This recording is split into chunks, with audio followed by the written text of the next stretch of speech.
Баршаңызға сәлем. Бүгін сіздермен үй жағдайында компот жасайтын боламыз.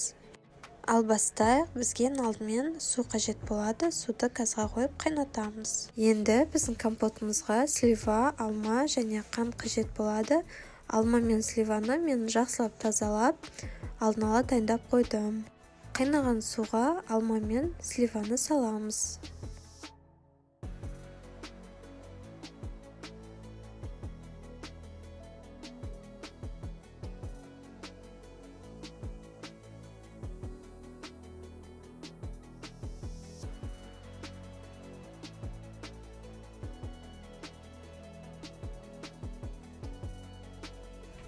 Араластырамыз, бетін жауып 5 минут қайнатып шығамыз.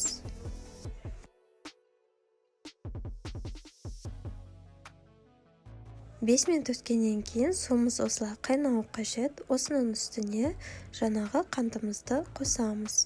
Барлығын жақсылап араластырып, бетін жауып, астын жай басып, қайнатып шығамыз. 15 минут өткеннен кейін компотымыз осылай қайнап шықты. Енді бөлек ыдысқа ситадан өткізіп шығамыз. Осымен біздің компотымыз дайын болды. Осы рецептпен жасап көріңіздер. Барлықтарыңызға ұнайды деген ойдамын. Ас болсын.